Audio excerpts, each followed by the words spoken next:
Hello and welcome back. I've already covered Tales from the Crypt in 2 separate videos, focusing on some of the most iconic segments we all loved watching as kids, even though we probably shouldn't have been. After reading your comments and seeing so many of you mention your favorite episodes that I missed,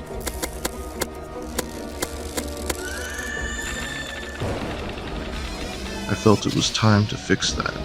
Honestly, Tales from the Crypt is such a great series that I could recap these episodes, 5 at a time for a year, and still miss some of the most beloved classics. So with that in mind, let's dive into the most requested segments, as chosen by you.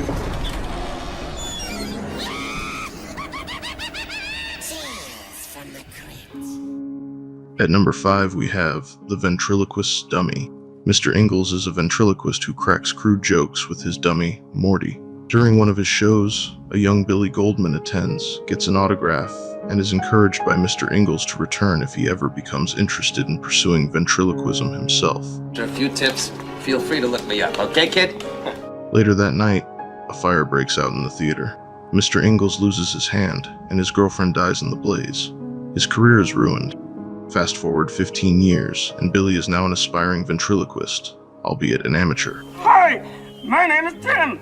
Can Morty come out and play? Oh, shit.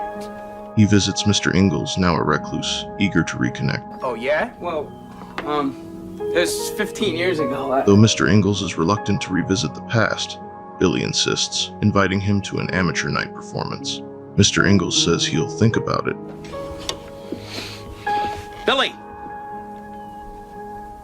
I'll think about it. But when Billy leaves, he asks Morty what he thinks. On stage that night, Billy bombs in front of a rowdy crowd. To make matters worse, he spots Ingels in the audience.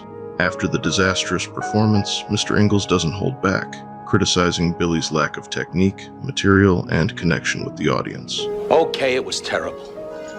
You had no technique, no concentration, and no material. And you had no idea how to work the audience. Billy, I suggest you look for another line of work. Devastated, Billy leaves, only to find out that a woman, last seen with Mr. Ingels at the bar, has been murdered. He races to find his former idol.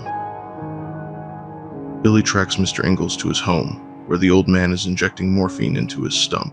Furious, Billy calls him a junkie and a murderer, but Mr. Ingels insists it's Morty who's responsible for the murders. No, I set those fires, but I never killed any of those people. Then who killed her? Who killed her? Morty! Who? Morty. Billy, fearing Mr. Ingels has lost his mind, tries to prove Morty isn't real. As he searches the doll, he finds a mask instead of a head. Suddenly, Mr. Ingels attacks with a meat cleaver, knocking Billy to the ground. He removes his bandage to reveal that Morty is actually his mutated Siamese twin, fused to his hand. Morty! Together, they've been secretly running a successful act. But now, Morty's violent tendencies are getting harder to control. With his morphine dosage interrupted, Morty orders Mr. Ingels to kill Billy. What are you gonna do? Talk him to death? Slice him! Unzip his guts! Kill him! Kill him! Finally, Mr. Ingels grows tired of Morty's constant demands and sarcastic comments, especially after Morty takes full credit for their success. Billy pushes him to fight back, shouting, He doesn't control you! You're the ventriloquist! He's the dummy! In a moment of defiance, Mr. Ingels cuts off his own arm. Though he thinks he's finally free, Morty reveals he's still alive and able to move around. He attacks.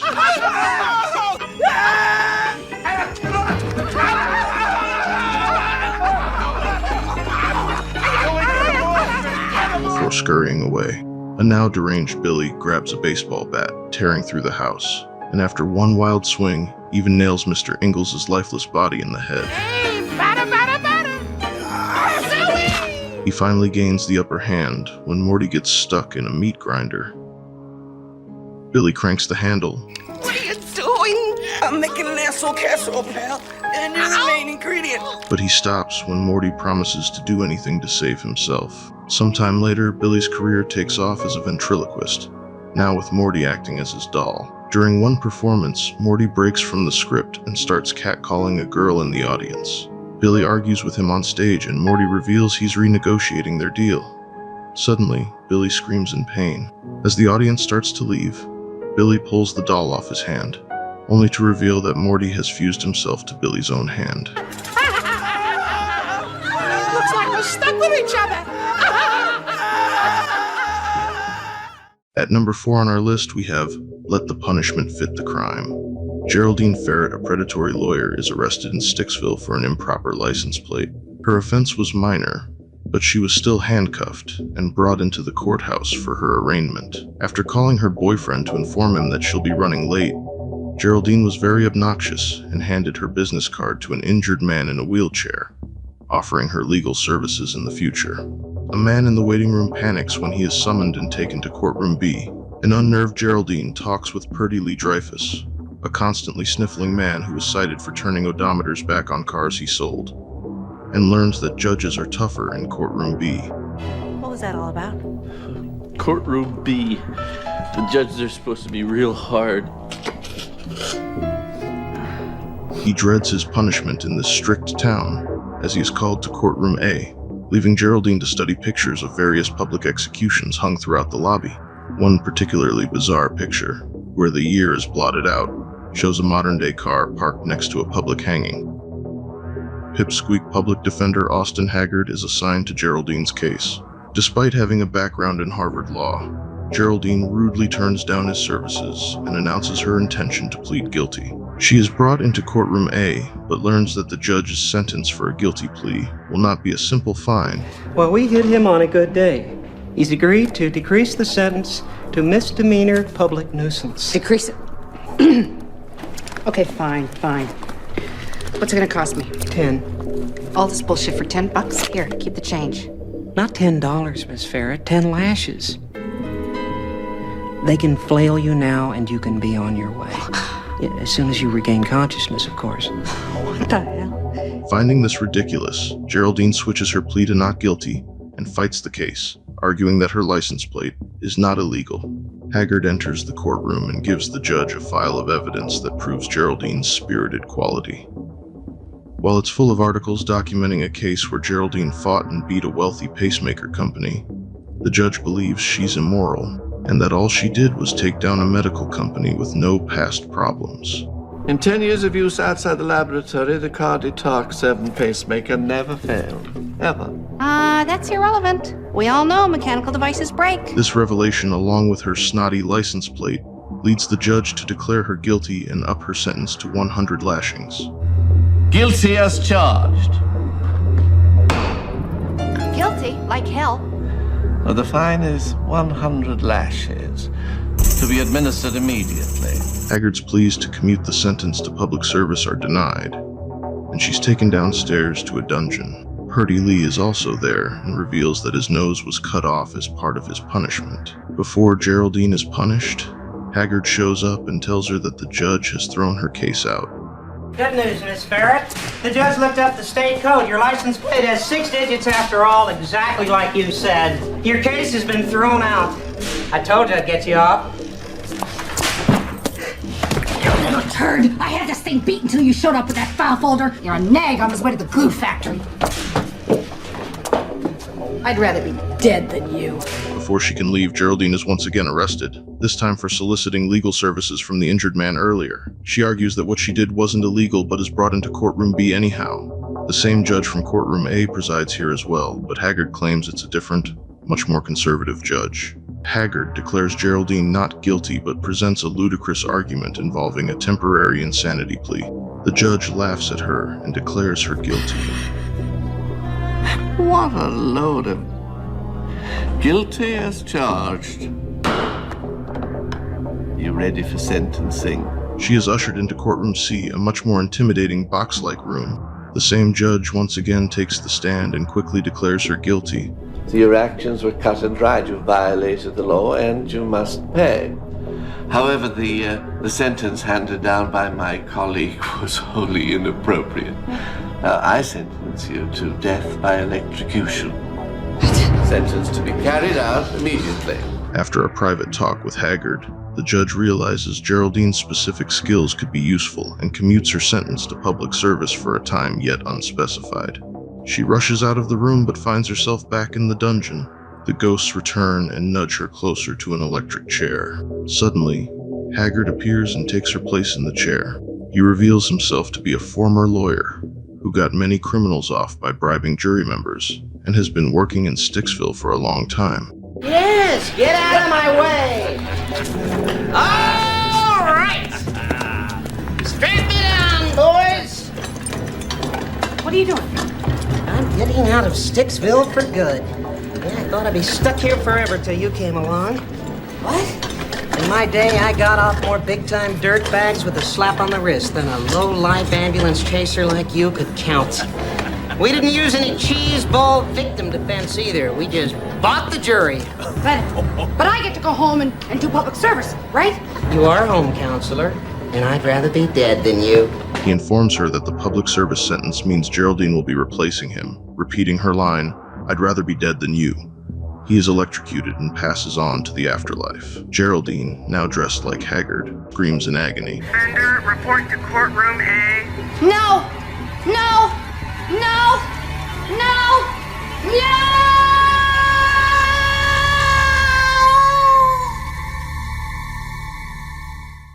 One of my favorites, starring the legendary Tim Curry in Death of Some Salesman.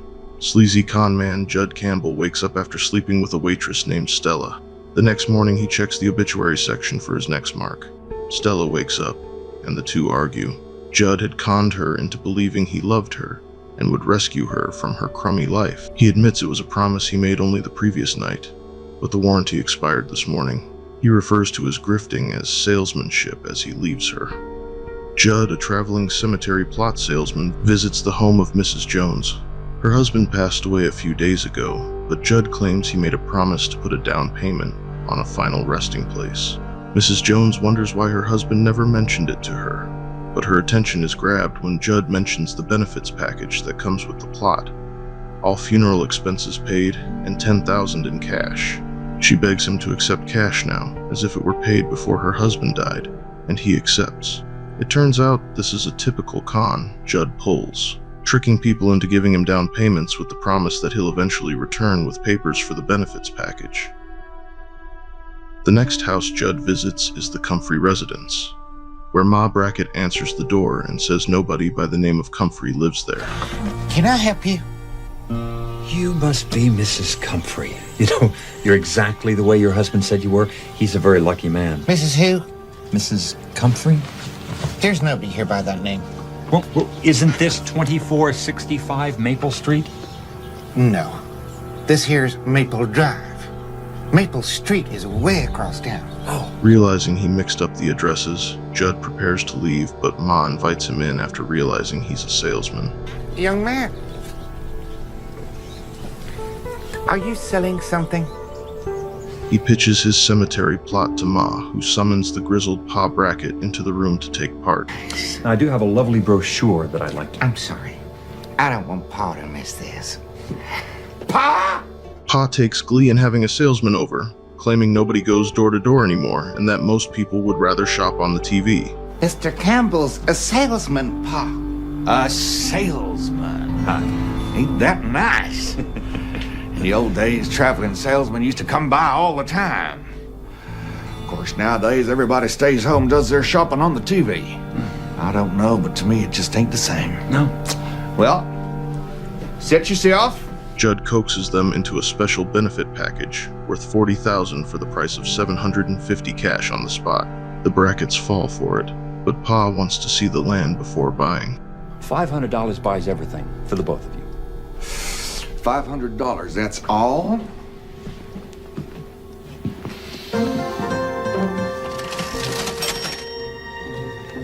Of course, we do have the extended death benefit of $20,000, and that'll only cost you $750. $750 buys you $20,000? No. You're both covered, so we're talking $40,000.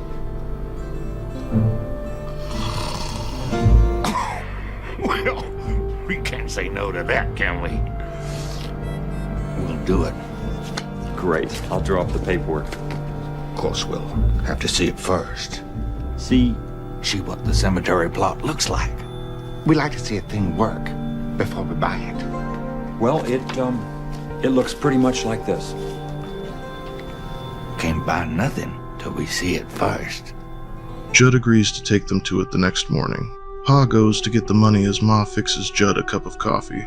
After Pa calls Ma out of the kitchen, Judd goes to the microwave to warm his cup. He opens it to find a bloody head.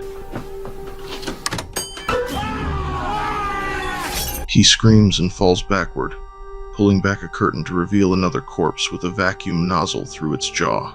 A terrified Judd tries to escape but finds the door locked. Pa appears behind him and beats him unconscious with a baseball bat. You ain't going anywhere.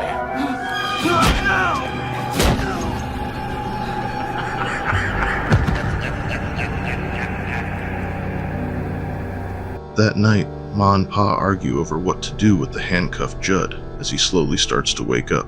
Pa wants to kill him quickly, but Ma wants Winona to have a look at him. Pa scoffs, claiming nobody will ever want her. They tell Judd that the corpses are just like him, salesmen who had already succeeded in selling them a crummy microwave and vacuum cleaner. Pa then shows Judd the color TV they bought from another salesman. Well, they're salesmen like you. Like that guy what sold us the crummy microwave. Didn't work. And the vacuum and the color TV. Wasn't no color TV till I fixed it.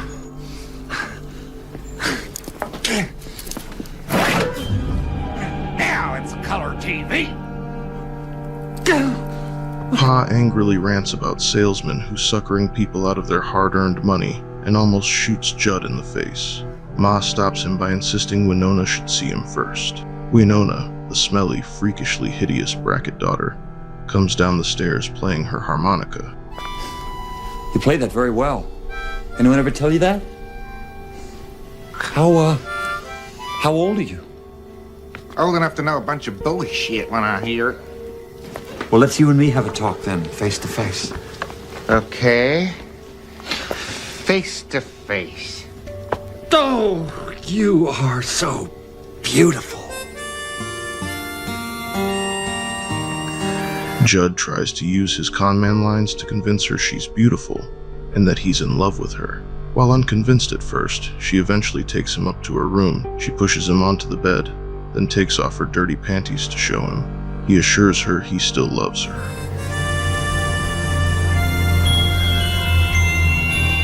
You still love me?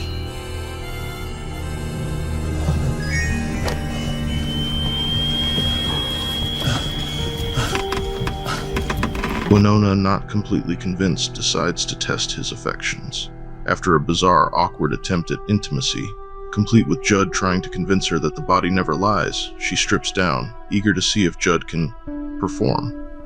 He manages to pull it off, barely, and Winona is so convinced by his flattery that she's ready to marry him on the spot. You do love me, don't you?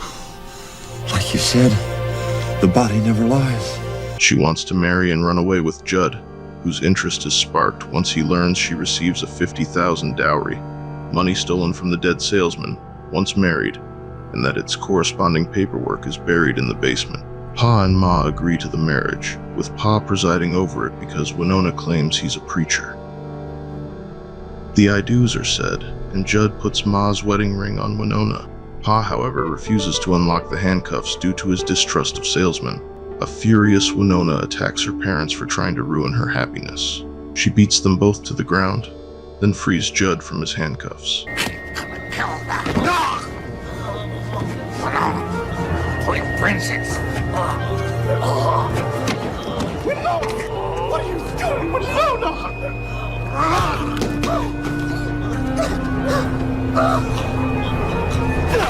Winona, you killed him.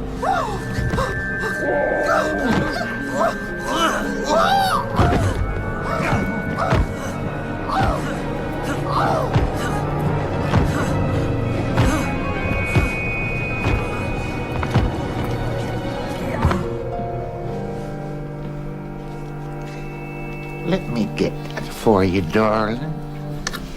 They go downstairs to get the dowry, where Judd immediately shoots Winona with Pa's gun.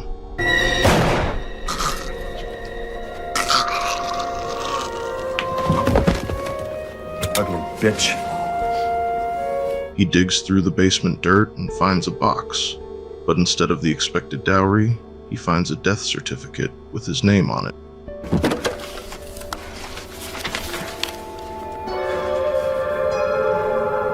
You find something down there, young man? He's surprised when he looks up to see Ma and Pa, who hold him at gunpoint and call the hole he just dug a nice cemetery plot. Winona suddenly rises up, wondering how she'll get the fake blood out of her dress. Ma suggests they use the washing machine sold to them by another salesman. The astonished salesman realizes the family has conned him, but Pa has a different name for it. Now, that ain't a nice thing to say. Besides, it weren't no lie at all. No, sir. It's called salesmanship. In our second to last spot is an episode simply titled Yellow. The story starts during World War I, and the battlefield is a nightmare. Explosions shake the ground, gunfire echoes in the distance, and casualties litter the scorched earth. Sergeant Ripper is frantically searching for Lieutenant Calthrop, asking everyone he can find. But most of the men are dead. Finally, he finds the lieutenant, who casually orders a retreat.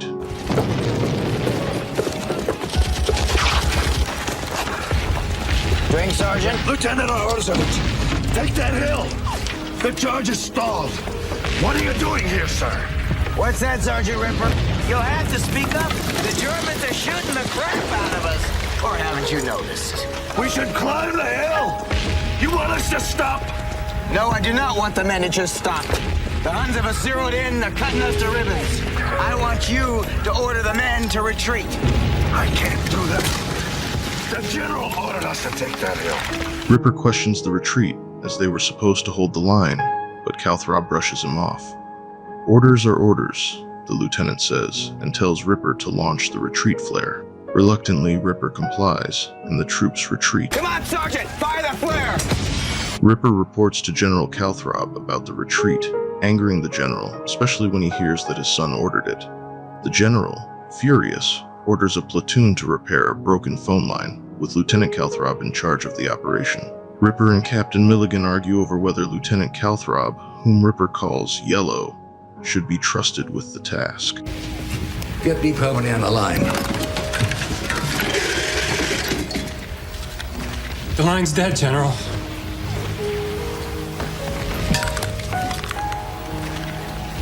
Yeah. Probably the Germans, sir. They've been sending out patrols. Probably cut the line. Captain, have the lieutenant take the sergeant, a couple of wiremen, find the break and fix it. General, with respect, I don't think it's a good idea to send your son on that mission. And why is that? He's a section lieutenant, isn't he? I realize that, sir. But, Sergeant, tell him. Yes, sir. The lieutenant, as you know, is my superior officer, sorry. Get to the point, Sergeant. Begging the general's pardon, sir. I don't know how to put... Just spit it out, man. He's yellow, sir. Later, Lieutenant Calthrop arrives at the general's command post. He's openly frustrated, admitting he never wanted to be in the army, much to his father's dismay. The general, wanting to save face and avoid further rumors of cowardice, strikes a deal. Fix the phone line, and he'll be transferred out of the army. That night, the platoon heads out to repair the line. Before they set off, Ripper gives Calthrop a whistle, instructing him to blow it if he spots the enemy. When they reach the location, the lieutenant freezes when he sees the enemy. He does nothing, paralyzed by fear. The enemies open fire, decimating the platoon and sending Ripper flying toward Calthrop.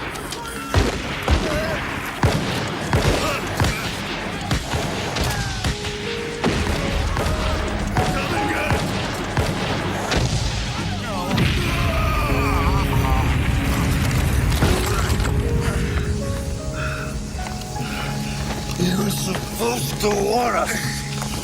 Why didn't you blow the whistle? Calthrop, terrified, runs back to base and lies to the general, claiming he fought the enemy off. The dying Sergeant Ripper, however, staggers into the base, accusing the lieutenant of abandoning the platoon and calling him a coward. You goddamn coward. Ripper, no!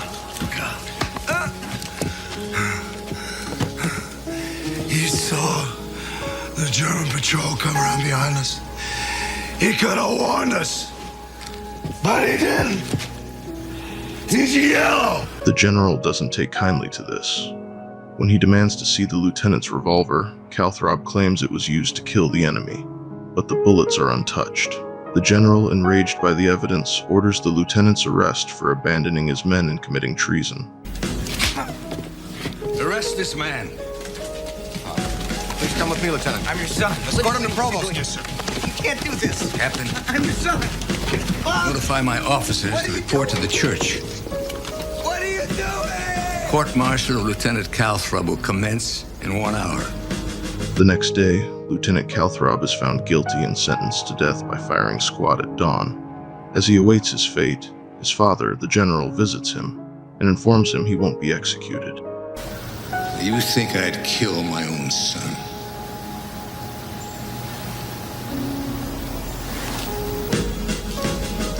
Martin, listen to me. There's always a blank in one of the rifles in the firing squad. Leaves a question of doubt as to who fired the fatal shots, and I'm the one who loads the rifles. The general, responsible for loading the rifles of the firing squad, offers to load each rifle with a blank, allowing Calthrop to fake his death and escape when the army retreats. The general only asks that his son face the firing squad with courage. In return, the lieutenant will be given a pack full of supplies and forged papers to escape Europe. Father and son reconcile, and the next morning, the lieutenant is calm, ready to face his fate. He spots the pack in a ravine, confident that his father has kept his word. He addresses the firing squad, apologizing for his past actions. I know now what Shakespeare meant. Cowards die many times before their deaths.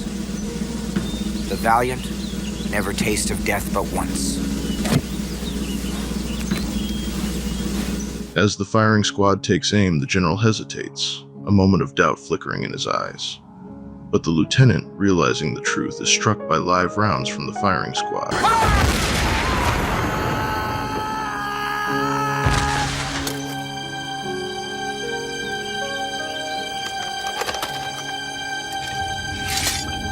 As he dies, the general and Captain Milligan watch his last breaths.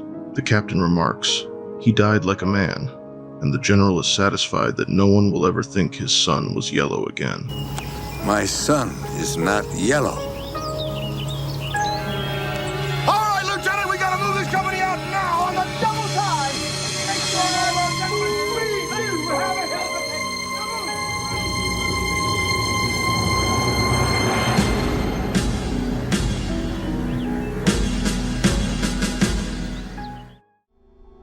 In our final segment of the video, and one that was by far requested the most, is an episode titled Fitting Punishment. A young teenager named Bobby Thornberry is dropped off at a funeral home. He walks in as a memorial service is happening and awkwardly drops his suitcase, briefly halting the ceremony. He spots his uncle, Ezra Thornberry, the funeral director, comforting guests and kindly ushering them out of the room. But as soon as Ezra closes the curtains, his demeanor shifts. He becomes nasty, barking orders at his assistant, Clyde. We'll pull the hearse around back. I'll prepare the casket. When Ezra tries to shoo Bobby away, Bobby announces that he's been sent to live with him, since his parents, Ezra's sister and brother-in-law, died in a car accident. While Ezra is reluctant to take on the responsibility, he warms up to the idea when he realizes Bobby can help him around the funeral home for free. Bobby is given the attic for a room and a hard stretcher for a bed. You can sleep here. Here? That's right, boy. Thanks, Uncle Ezra. Put some bedding on you. Be fine. You know the righteous need the divine light to see the truth. Besides, electricity costs money. So leave the lights alone, boy. Ezra begins teaching Bobby the ins and outs of the funeral business, starting with how to take care of the corpses. Though initially grossed out by the process of draining blood, Bobby soon learns that Ezra cuts costs by filling the bodies with tap water instead of embalming fluid. Get in there. Aren't you supposed to use chemicals or something? He's dead, you damn fool. He doesn't know the difference. Besides, those chemicals cost money. Like it says in the Bible, penny saved, penny earned.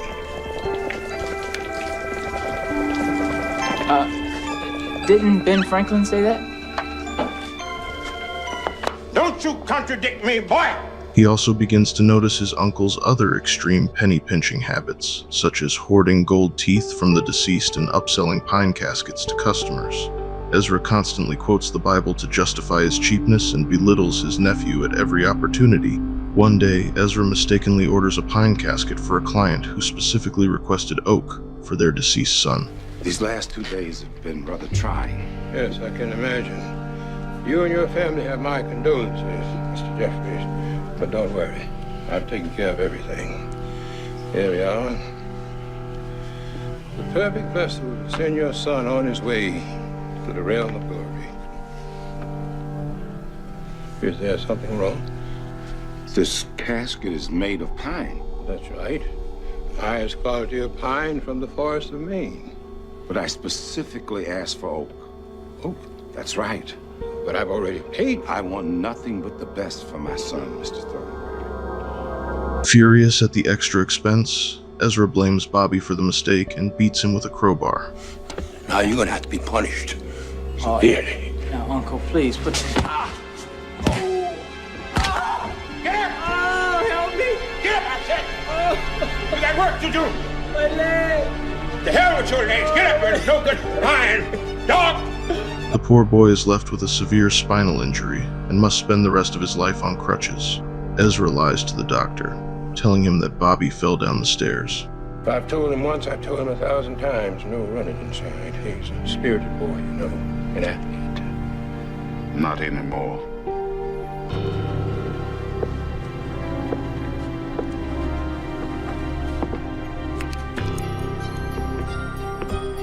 Later, Ezra sells Bobby's Air Jordan shoes to help pay for his mounting medical bills. Bobby, fed up with his cruel uncle, threatens to tell the sheriff the truth about how he really got injured. Ezra!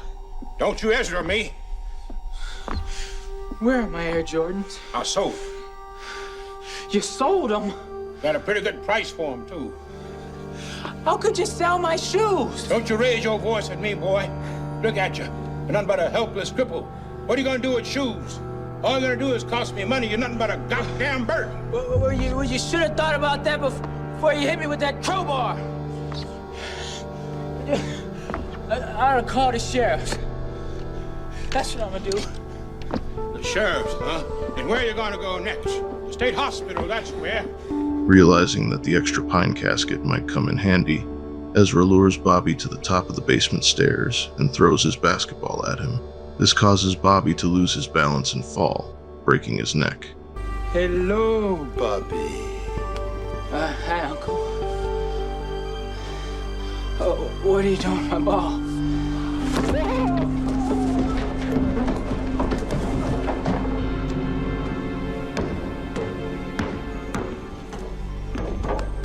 Without a hint of remorse, Ezra drains Bobby's blood and embalms him with tap water. However, when he tries to place Bobby in the pine casket, he finds that Bobby's body is too tall. Ezra, being ever so heartless, finds a way to make him fit.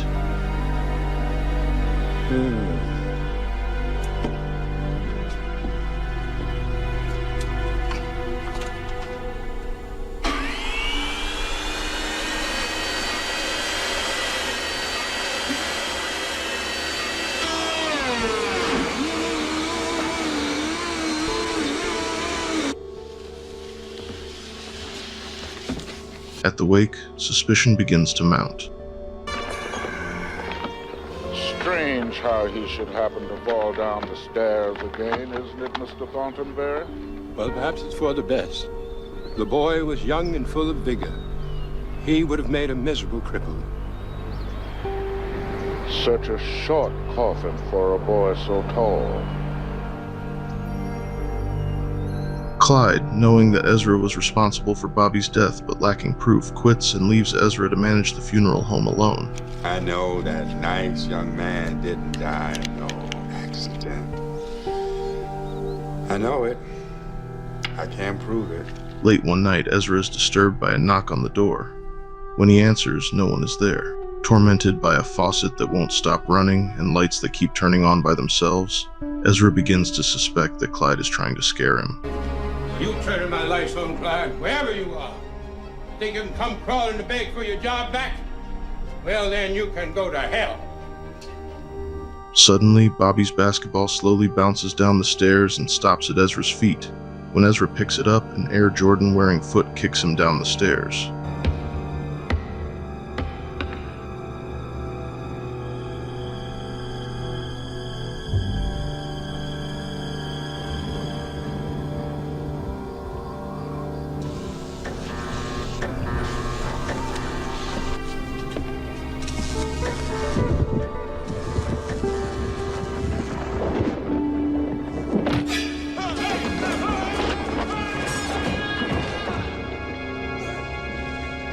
In an ironic twist, Ezra suffers a spinal injury from the fall and is left unable to feel his legs. A legless, reanimated Bobby, now aided by crutches, slowly descends the stairs. As he approaches Ezra, Bobby recites the Bible quote, "Blood is thicker than water," before getting revenge on his cowering uncle.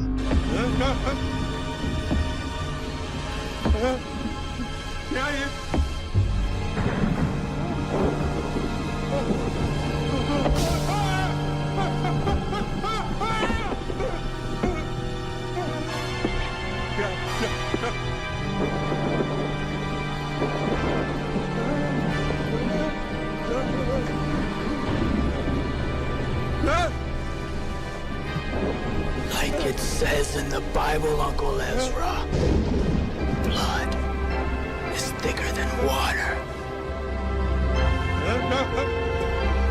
Not here! This can't be happening. Somebody help me!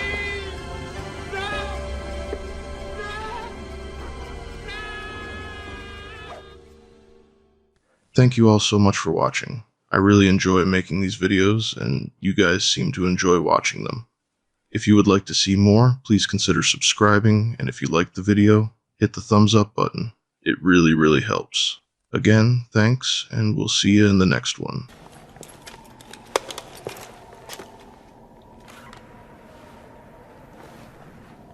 See? It pays to know the ghouls of the road.